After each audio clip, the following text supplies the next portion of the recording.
그래서 선생님이 이번 시간 제목은 우리도 한번 잘 살아보세 라고 적어놨습니다.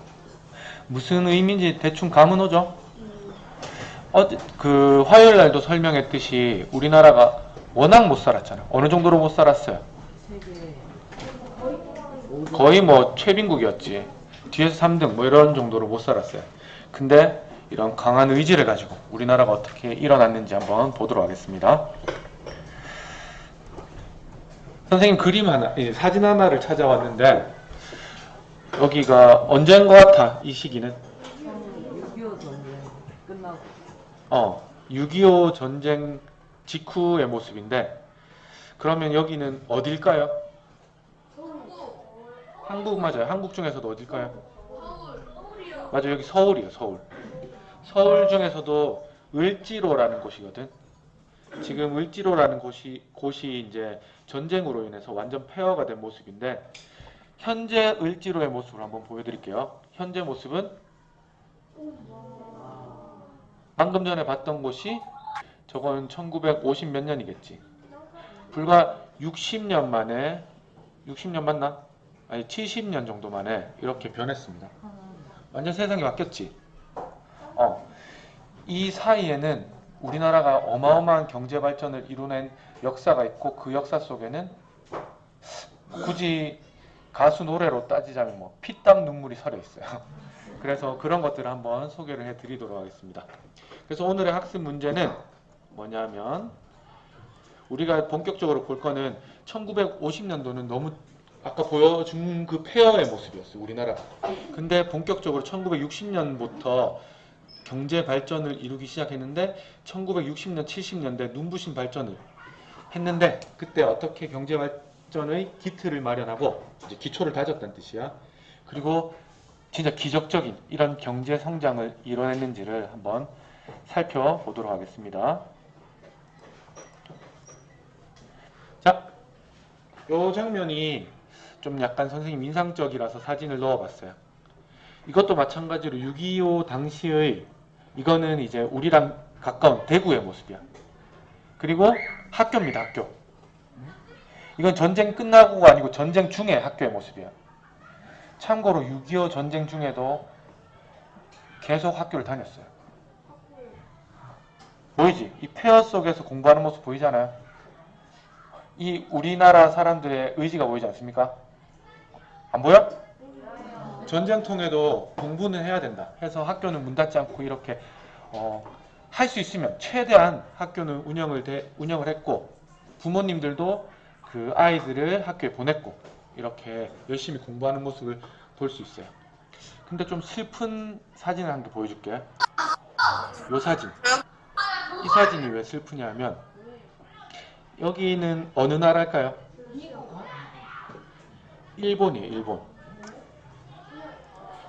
이 우리나라가 6.25가 터지는 1950년도에 일본의 모습인데 일본의 어떤 공장인데 보면 뭐 비행기를 만들고 있죠. 이때 6.25 전쟁이 터지니까 6.25 전쟁이 터지는 한국은 특히 이제 한국을 제일 많이 도와줬던 나라는 어느 나라예요? 미국이죠. 미국 입장에선 태평양이 어마어마하게 넓잖아. 전 세계에서 제일 큰 바다죠. 그 태평양을 가로질러서 와야 되잖아. 진짜 멀죠. 그래서 자기 나라에서 뭐 물자라든지 그 무기라든지 아니면 먹을 거라든지 이런 걸 들고 오기가 너무 힘들어. 그렇다면 한국은 전쟁을 하고 있으니까 한국에 있는 주변국을 병참 기지를 만들어서 거기서 물건을 조달하면 좋겠죠.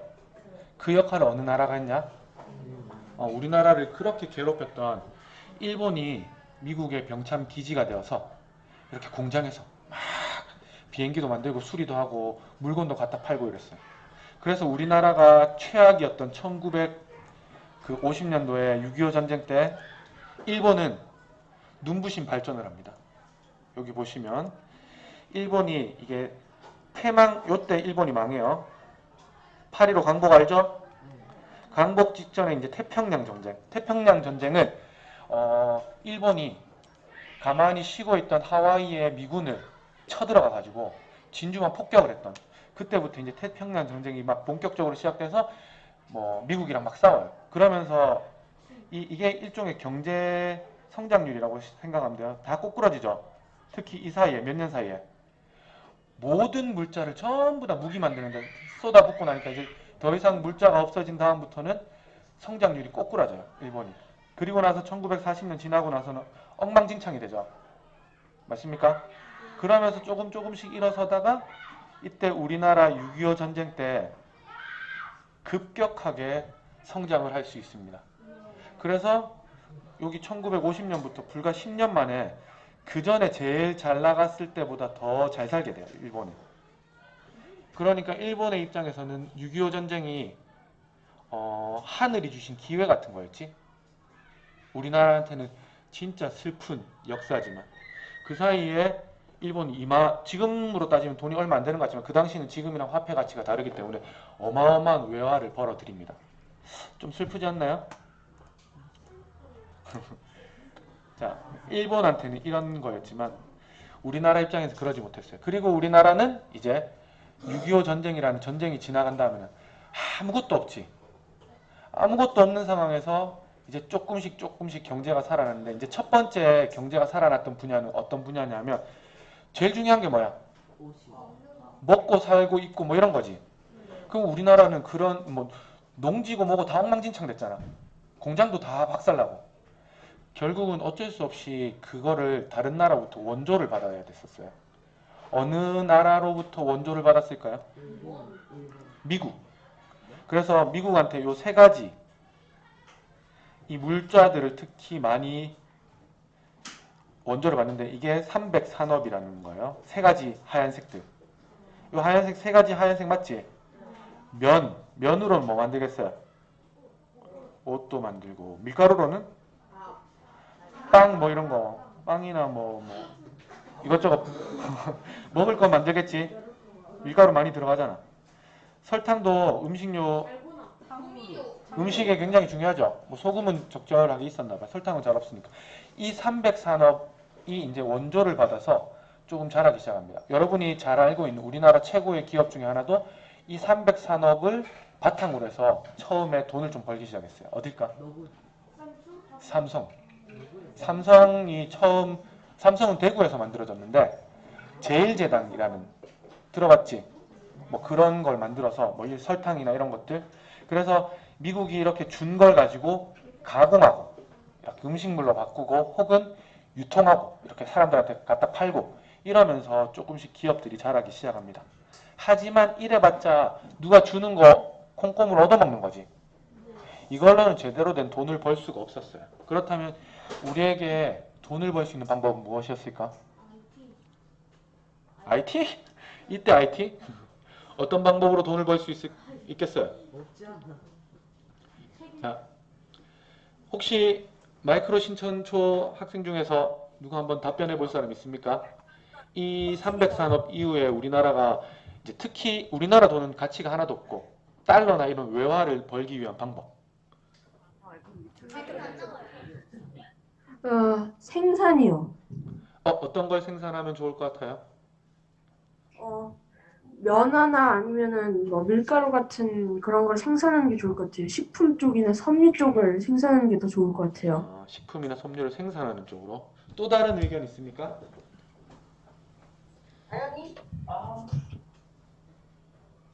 저는 우리 기술력이 없으니까 그땐 기술력이 없었으니까 그냥 간단한 노동으로 만들 수 있는 간단한 물건들을 만드는 게 좋을 것 같다고 생각해요. 간단한 노동으로 만들 수 있는 물건들. 또 있어요? 한 명만 더 들어볼게요. 노동력이 풍부하니까 대량 생산할 수 있는 걸 만들 수 있을 것 같아요. 노동력을 바탕으로 대량 생산할 수 있는 걸 만든다. 혹시 성함초 학생 중에서 한번 얘기해 볼 사람? 없어요? 자, 그러면 그 다음 또 진행해 보겠습니다. 이거는 미국한테 원조를 받는 거잖아. 그래서 그걸 가공해서 파는 건 다 우리나라 안에서만 팔았어요. 우리나라도 먹고 살기 힘드니까 이걸 막 가공해서 다른 나라에 수출하기 좀 힘들고 미국이 그러라고 원조해 주지는 않았을 거 아니에요. 그럼 우리나라 안에서 뭔가를 만들어서 해외 사람들이 필요한 것들을 만들어서 팔아야 되겠죠. 아까 친구가 말한 것처럼 우리나라는 뭔가 수출을 해서 해외에 뭔가 팔아야 되겠다. 이렇게 일단은 생각을 했어요. 그게 무엇이었는지, 첫 단계가 무엇이었는지는 여기 다음에 설명을 해줄 건데, 일단은 수출을 하려면 이제 뭐 노동력을 넣든 뭘 넣든 공장을 만들어야 되죠. 그러려면 공장에 가장 중요한 것 중에 하나가 이제 사람의 힘을 아무리 쓴다고 해도 기계가 돌아가야 되지. 예를 들면 옷을 만들 때 사람의 힘이 많이 들어가죠. 하지만 그 미싱을 돌린다거나 이럴 때는 전기 이런 게 엄청 많이 들어가요. 그래서 전기를 만들 수 있는 뭔가가 필요하지. 그리고 또 이렇게 물건을 만들고 나면 어딘가에 막 실어야 되겠지. 그럼 뭐가 필요해? 자동차 이런 걸로 유통을 해야 되잖아. 그 당시에 자동차는 우리나라에서 만들 수는 없었지만 자동차를 굴리기 위해서는 자동차에 뭘 집어넣어줘야 돼요? 연료 같은 거 집어넣어줘야 되지.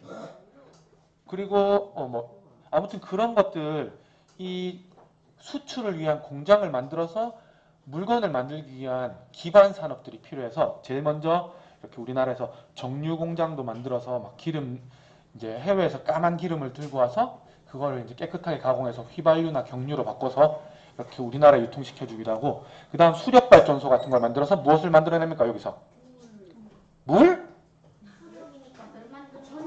수력은 물의 힘으로 물의 힘으로 뭘 만들어요? 전기를 만들지. 전기가 꼭 필요해요. 그리고 또 만든 물건들을 우리나라도 막 골고루 뿌려줘야 되고, 그리고 해외에다 갖다 팔려면 자동차가 잘 달릴 수 있는 도로가 필요하죠. 그래서 또 무엇을 만들었어요? 우리나라 제일 1호 고속도로인 1호 맞나? 아무튼 우리나라에서 제일 긴 고속도로인 경부고속도로. 경부고속도로는 어디에서 어디까지 연결하는 고속도로입니까? 제일 중심축인 서울에서 부산까지를 쭉 하나로 연결하는 고속도로를 만들고, 그리고 해외에 수출하려면 큰 배들에다가 물건을 많이 실어야 되겠지. 돛담배로 수출할 수는 없잖아. 그래서 무엇이 필요합니까? 배는 당시에는 좀 만들기 힘들었지만 배가 정박을 해야 되지. 항만이 필요했어요. 그래서 이런 것들을 기본적으로 딱 깔아놓고 이제 여기에다가 1960년대 우리나라가 뭘 갖다 팔 수 있을까라고 고민해서 내린 결론이 이런 것들이었습니다. 어떤 것들을 판다? 우리 노동력을 가지고 있으면 만들기 좀 쉽고 가벼운 물건들을 좀 팔았어요. 그래서 흔히 볼 수 있는 거 첫 번째 뭐가 나와 있어요? 옷, 의류를 팔 수 있었고, 의류를 이렇게 열심히 노동력으로. 우리나라 그 당시에 엄청 못 살았다 그랬죠? 그러면 이 사람들의 월급도 지금보다 훨씬 낮았겠지. 그리고 미국이나 다른 유럽보다도 월급이 훨씬 낮았겠죠. 그래서 우리나라에서 이렇게 사람들이 힘을 써가지고 옷을 만들면 옷값이 좀 쌌어. 그리고 뭐 손재주도 좋아가지고 잘 만들기도 했고, 그래서 해외에 싸게 파니까 해외 사람들이 많이 사줬겠죠. 그리고 또 하나다가 마찬가지로 또 뭐 만들었다? 신발도 만들었어요. 참고로 지금도 해외에서 제일 유명한 운동화 중에서 상당 부분은 우리나라 부산 쪽에서 많이 생산을 해요. 나이키 이런 거, 아디다스 이런 거. 메이드 인 코리아라고, 그러니까 디자인이나 개발은 아디다스 본사랑 나이키에서 하지만 그 디자인한 그 설계도대로 그대로 만들어주는 거를 하는 공장이 우리나라에 좀 있어요. 부산 쪽에. 왜냐면 이때부터 이렇게 남아있는 거야, 계속. 그래서 이렇게 만들기 쉽고 가벼운 물건들을 팔았습니다. 그래서 돈 벌었을까 못 벌었을까? 그래서 돈을 벌었어요. 이렇게 보시는 것처럼 1956년이랑 60년이랑 64년이랑 68년 불과 8년 만에 이렇게 늘어났죠. 물론 여기 시작하는 점 자체가 낮은 것도 있었지만 급격하게 많이 팔기 시작했지. 그래서 이제 돈을 좀 벌었어. 어마어마하게 많이 벌었죠. 어마어마하게 많이 벌었다기보다는 어마어마하게 팍팍팍 늘어나지. 성장이 크게 늘어났어요. 근데 과연 이 만들기 쉽고 가벼운 물건들을 갖다 파는 게 영원히 지속될 수 있었을까요? 다행히도 우리나라 사람들은 이게 계속될 수 없겠구나. 그러면 다음을 준비해야 되겠다 라고 생각을 했습니다. 그래서 만들기 쉽고 가벼운 물건들을 팔아서 돈을 좀 이제 벌기 시작했지만 그 다음 단계 더 많은 돈을 벌 수 있는 방법을 고민을 하기 시작했어요. 이번에는 우리 봉국초 학생 중에서 그 다음 단계는 뭔지 한번 얘기해 볼 사람 있어요? 이 만들고 싶고 가벼운 물건 다음으로 우리나라는 무엇을 만들어서 팔려고 했을지 혹시 본국차 학생 중에서 있습니까? 성준이 와. 대답. 성준이 여기에서 대답하면 돼. 자동차 만들기. 자동차 만들기. 오케이. 또? 혹시 다른 의견 있습니까? 반도체. 전기 생산하기. 반도체 내 생산하기. 좋습니다. 스마트폰. 자, 일단 가벼운 물건 만들었어. 그 다음 크고 무거운 거. 오케이, 굿. 네, 그렇다고 합니다. 오케이. 뭐 자동차도 나왔고 반도체도 나왔고 뭐 그리고 크고 무거운 거 나왔고 배도 나왔고 이 중에서 지금 일단은 1960년대 70년대니까 이제 60년대에서 70년대로 넘어가면서 이제 다음 단계를 준비했는데 친구들 말한 것 중에서 답이 있어요. 한번 볼게요. 그 다음 단계는 이제 좀 만들기 힘들고 돈도 많이 들어가고 크고 무겁고 이런 것들을 만들기 시작했습니다. 무엇이냐면 지금 우리나라가 전 세계에서 배 제일 잘 만드는 거 알죠? 몰랐어? 우리나라의 현대중공업, 삼성중공업, 대우조선해양 이런 회사들이 전 세계에서 제일 배를 잘 만드는 메이저 세계 회사고 뭐 물론 중국이 엄청나게 쫓아오고 있지만 우리나라 전에는 이 당시에는 유럽이 거의 제일 잘 만들었고 그 유럽이 잘 만드는 배를 서서히 일본이 잘 만들기 시작했었어요. 근데 우리나라가 이제 그때 출발하는 거지. 우리나라도 한번 배 만들어 보자 해가지고 현대중공업이 이제 회장님이 정주영 회장님이란 분인데 그분이 우리도 배 한번 만들어 보자 해서 배를 만들게 됐는데 그 일화가 재밌어요. 그거 뒤에서 동영상으로 한번 보여줄게요. 또 만들기 어려운 거 뭐가 있냐면 자동차. 여기 자동차. 여기 우리나라 최초로 자동차를 만들어서 수출한 회사 어딜까요? 현대자동차예요. 지금도 1위잖아 우리나라. 현대자동 이것도 마찬가지로 선생님 의도한 건 아니지만 현대를 2개나 넣게 됐네. 그 정주영 회장님이란 분이 뭐 심지어는 심한 말로 야 미쳤어? 그게 돼? 이렇게 얘기까지 들어가면서 괜찮다 내 돈 다 날려도 좋다 라고 하면서 자동차 산업에 진출해서 그전에는 자동차 수리 공장을 가지고 있었어요. 미국이나 이런 데서 만든 자동차가 우리나라에 돌아다녔을 거 아니야. 그러면 누군가 기술을 가지고 있는 사람이 수리를 해줘야 되겠지. 그걸 현대가 제일 먼저 수리를 해주면서 돈을 좀 벌었는데 거기에 만족을 못 하신 거지. 아무튼 자동차를 만들어 팔 생각을 또 했습니다. 또 무엇을 만들어 팔 생각을 했냐면 이건 뭘까요? 철이요. 철. 이거는 처음에는 사실 수출보다는 다른 무엇보다도 중요한 거는 나라가 발전하기 위해서 제일 중요한 재료 중에 하나예요. 철이. 철이 안 쓰이는 곳이 없죠. 여기 봐봐. 배 만드는 것만 생각해도 배 만들 때 철 들어가죠. 다 철이야. 자동차 만들 때 들어가죠. 건물 만들 때 들어가죠. 도로 놓을 때도 들어가고 다리 만들 때도 들어가고 철도 놓을 때도 들어가고 기차 만들 때도 들어가고 철이 안 들어가는 곳이 하나도 없어요. 그래서 근데 그 철 만드는 게 생각보다 굉장히 어려워요. 그 큰 용광로에서 많은 철을 만들어내니까. 그래서 다들 불가능하다고 했는데 그걸 또 가능하게 만들어서 지금 그 회사가 남아있죠. 어딜까? 포스코. 포항제철. 들어봤어요? 우리 여기서 가까운 포항에 가면 포항제철이라는 게 그 북부 해수욕장에 가면 보여요. 건너편에 보면 막 공장이 막 보이지? 그 다 포항제철이야. 거기가 우리나라 최초로 이렇게 대량으로 철을 만들어낸 회사인데 이것도 재미난 일화가 있어서 조금 이따 뒤에 보여줄게요. 그리고 또 하나 더. 이거는 뭐 크고 무거운 건 아니지만 가전제품 같은 것도 이제 삼성이나 LG나 삼성 같은 회사들이 이제 만들어서 우리도 한번 잘 살아보세요를 외치기 시작했습니다. 이런 만들기 이게 무겁고 만들기 어려운 물건들 누구나 만들 수 있었으면 누구나 만들어서 수출했겠지 다른 나라도. 근데 만들 수 있는 나라가 얼마 없었어. 왜냐하면 굉장히 많은 것들이 들어가는데 특히 제일 중요한 게 뭐였을까? 뭐였을까? 반도체는 아니고 뭐가 필요할까?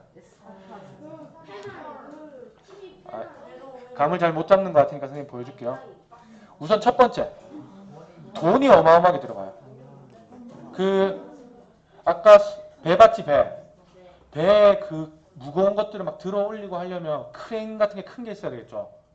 그 기계 장치들이 우리나라 그 당시에 없었기 때문에 다 해외에서 수입해야 되지. 근데 우리나라 돈을 받아주는 나라가 있을까 없을까? 없어요. 달러가 필요하지. 달러가 있어야지 해외에서 큰 기계들, 저런 배나 자동차를 만들 수 있는 기계들을 사올 수 있는데 사올 돈이 필요했었어요. 그 돈이 마련하기가 쉽지 않았습니다. 두 번째, 그전에는 손으로 막 만들면 사람들이 몇 번 이렇게 연습하다 보면 점점 노하우가 쌓이지. 근데 이제는 과학기술이나 이런 게 필요했어요. 과학기술이나 기계를 만지고 뭐 다룰 수 있는 기술이 없었으면 저런 건 절대 만들 수가 없어요. 사람의 힘으로 못 만들지. 저런 것들은. 그래서 기술이 반드시 필요했습니다. 그리고 세 번째는 그런 것들을 기술을 두루 갖추고 그 기술을 적용할 수 있는 인재가 필요했어요. 이게 거의 없다시피 했는데 우리나라는 성공을 했죠. 자, 우선 돈을 어떻게 마련했느냐 보면 이건 좀 약간 가슴 아픈데 우선 첫 번째 외화를 벌어들인 사례들이 많아요. 1960년, 80년대. 첫 번째는 여기 어느 장면 같습니까? 탄광. 탄광에는 특히 여기 이 탄광은 우리나라 아니에요. 독일이에요, 독일. 왜 우리나라 사람이 독일까지 가서 탄광 밑에서 일을 했을까? 돈 많이 나오겠죠. 왜냐하면 독일에서는 힘들고 어려운 이 탄광에서의 일을 아무도 안 하려고 했어. 돈을 많이 줘도. 근데 이제 우리나라에서 광부들을 보내고 이 사람들이 돈 벌지, 월급 받지. 그러면 독일 돈으로 받을 거 아니야. 혹은 달러로 받을 거 아니야. 그럼 그걸 다 우리나라에 보내줬어요.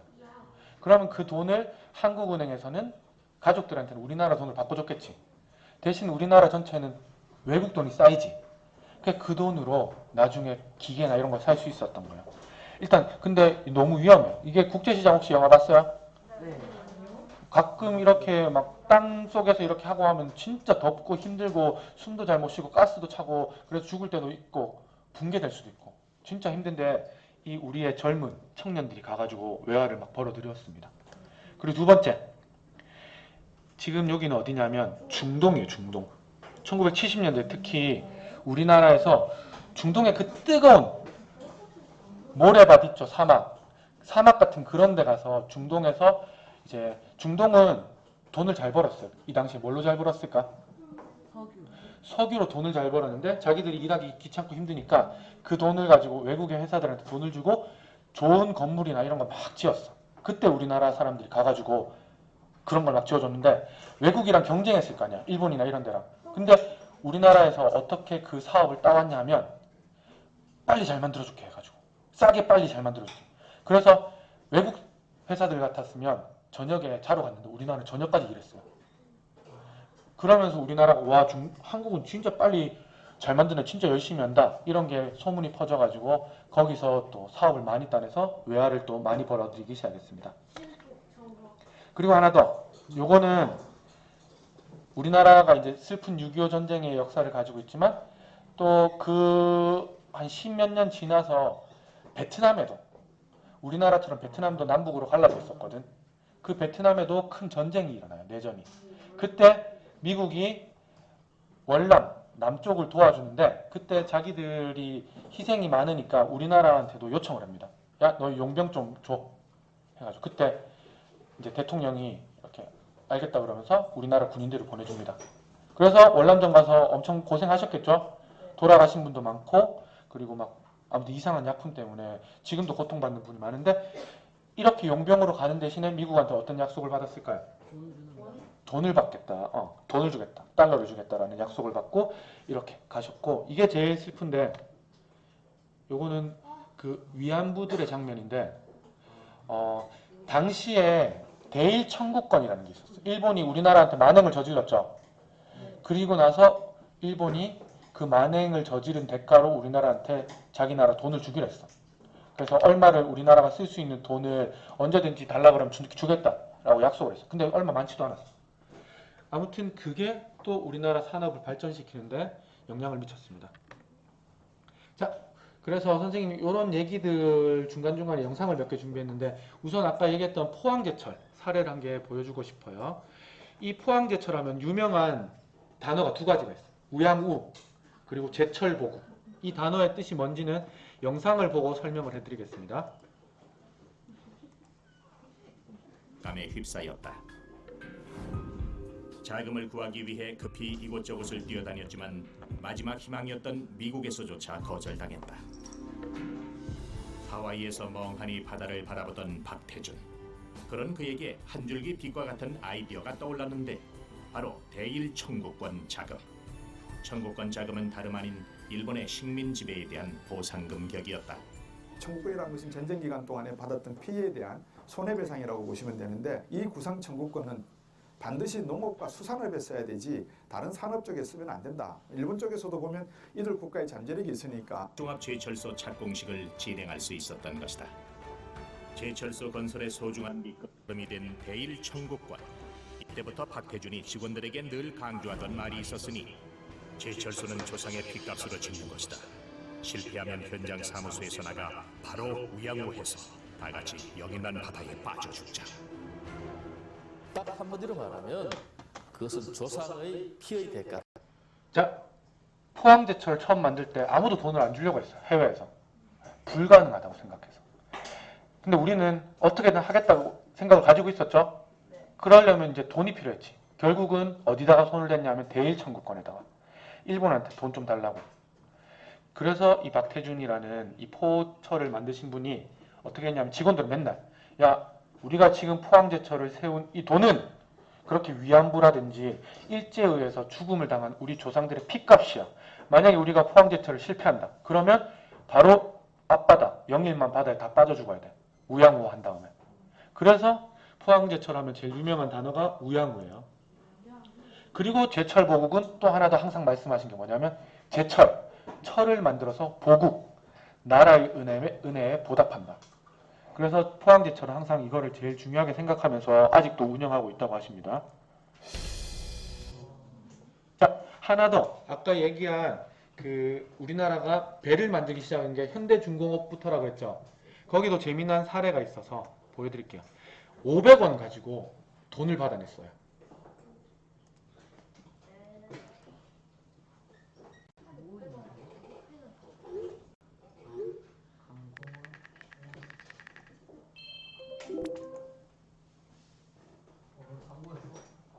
(1971년 9월) 정주영은 수소문 끝에 바클레이스의 영향력을 행사할 수 있는 인물인 선박 컨설턴트 회사 애플도어의 롱바텀 회장을 찾아갔다.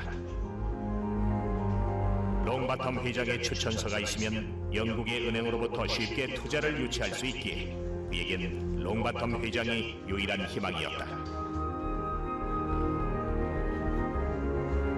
그러나 롱바텀 회장의 반응은 그가 이전에 만난 투자자들과 별반 다를 바가 없었다. 모든 노력이 물거품이 되는 순간이었다. 하지만 정주영은 포기하지 않았다. 500원짜리 그 이순신 장군 그 거국선을 내보이면서 우리들한테 보증을 써주고 좀 해달라 하는 그 회장한테 이야기했다는 거 아닙니까? 갑자기 지갑에서 500원짜리 지폐를 꺼낸 정주영. 롱바텀 회장에게 지폐 뒷면에 그려진 거북선을 보여주었다. 우리는 영국보다 300년 앞선 1500년에 이미 철갑선을 만들었습니다.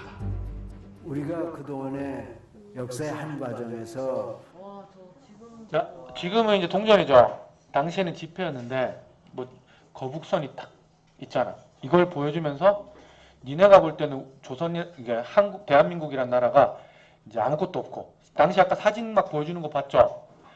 어떤 얘기였냐면 이 사진을 보여주면서 이 땅에다가 지금 배 만드는 회사도 없는 상태에서 이 땅에다가 조선사를 만들어서, 그리고 또 한 개 사진은 뭐냐면 큰 배 사진이야. 지금 외국에서 만들고 있는 이 설계들 보면 이렇게 생긴 배를 만들겠다. 그러니까 돈 좀 빌려줘. 라고 하는데 누가 빌려주겠어요, 맞죠?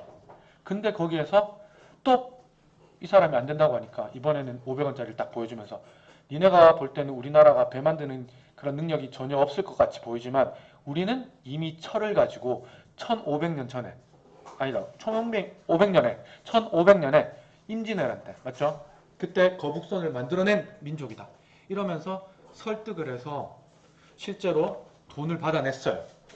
그리고 나서 그걸 가지고 거대한 조선사를 만들어서 지금은 세계 1위의 조선사가 됐습니다. 놀랍죠? 그때 이제 이 정주영 회장님이 항상 좀 제일 많이 했던 말씀 중에 하나가 이봐, 당신 회복이나 했어? 이런 말씀 많이 하셨어요. 이게 무슨 뜻이냐면 다들 그건 안 될 것 같아요. 너무 힘들 것 같아요. 라고 할 때마다 야, 해봤어? 해보지 않고 얘기해. 안 된다고 생각하면 할 수 없는데 된다고 생각하면 어떻게든 되는 방법을 찾을 수 있다. 라는 생각을 가지고 항상 현대중공업도 만드시고 그 다음에 현대자동차까지 만들어낸 겁니다. 1970. 자, 그리고 이제 뭐 앞에서 보신 본 포스코라든지 현대가 이렇게 성공을 할 수 있었고, 그리고 삼성전자랑 LG전자도 이제 LG전자는 좀 빨리 만들었어요. 1950년도에 만들었는데 이제 삼성은 1960년도에 이제 전자제품 회사로서 거듭납니다. 그래서 흑백 TV도 만들고 컬러 TV도 만들면서 이거를 수출하기 시작해요. 물론 처음에 이제 기술은 일본한테 좀 많이 배워왔어요. 자, 이제 선생님이 정리를 한번 해볼 건데, 우선 지난 시간에 선생님 우리나라가 이렇게 눈부신 발전을 할 수 있었던 이유 3가지 얘기했었죠. 뭐였어요?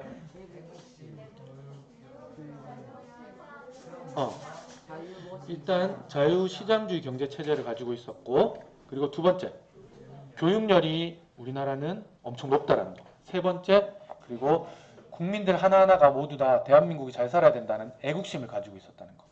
여기다가 오늘은 2개 더 붙여줄게요. 첫 번째는 우리의 민족성. 특히 어떤 민족성이냐면 잘 살고 싶다는 그런 의지, 열망. 그리고 아까 정주영 회장님이 말씀하신 것처럼 하면 된다. 하면 된다. 포기하지 말고 끝까지 해내자라는 끈기. 이런 민족성을 갖춘 민족이라서 우리가 지금의 경제 성장을 할 수 있었고, 그리고 마지막은 뭐라고 적혀 있습니까? 우리 조상들, 우리 할아버지 할머니들의 피땀 눈물. 피는 아까 그 베트남 전쟁도 참전하셨다고 하셨죠. 얼마나 피를 많이 흘리셨겠어. 그리고 땀은 당연하지. 아무리 정주영 회장님이 뛰어난 분이고 뭐 삼성을 만든 이병철 회장이 뛰어난 분이라도 그 밑에서 그 사람들이 하면 돼! 외칠 때 밑에서 열심히 일을 해준 사람이 없으면 이렇게 안 됐겠죠. 그 직원들이랑 거기서 일을 했던 사람들이 정말 열심히 뒷받침을 해줬기 때문에 성공한 겁니다. 그래서 땀. 그리고 마지막은 슬픈 눈물도 숨어져 있어요. 우리가 포항제철이라는 저런 회사가 만들어지기까지 그 일제가 우리한테 만행을 저질렀잖아. 그거에 대해서 어쩔 수 없이 우리가 너무 가난하니까 돈이 많지도 않은데 그 돈을 받았어요. 덜컥 받아가지고 그걸 가지고 지금 이렇게 일궈낸 겁니다. 사실 지금으로 따지면 그 조금밖에 안 주는 돈 괜히 받아가지고 지금 일본한테 더 이제 자기들이 만행 저지른 거에 대해서 반성하고 사과하라고 요구할 수 있는데 못하고 있는 면도 있어가지고 좀 잘못됐다라고 생각하시는 분도 있고, 그리고 또 반대로 아니다. 그렇게 좀 뭐 그 당시에 안타깝긴 하지만 그래도 그 돈이 있었기 때문에 눈물 어린 그 돈으로 지금 우리나라가 이런 경제 성장을 이뤄낸 거 아니냐라고 얘기하시는 분들도 있습니다. 어쨌든 이런 것들을 통해서 우리나라가 경제 성장을 이뤄냈습니다. 그래서 지난 시간처럼 여기 1970년대까지 또 연표를 드릴 거예요. 각 반에서. 좋지? 너무 좋아서 그런 거지. 자, 연표를 주면 또 숙제를 해오시기 바랍니다. 아시겠죠? 자, 그러면 오늘 사회 수업은 여기서 마치도록 하고, 신천초랑 본곡초 친구들 수고하셨습니다.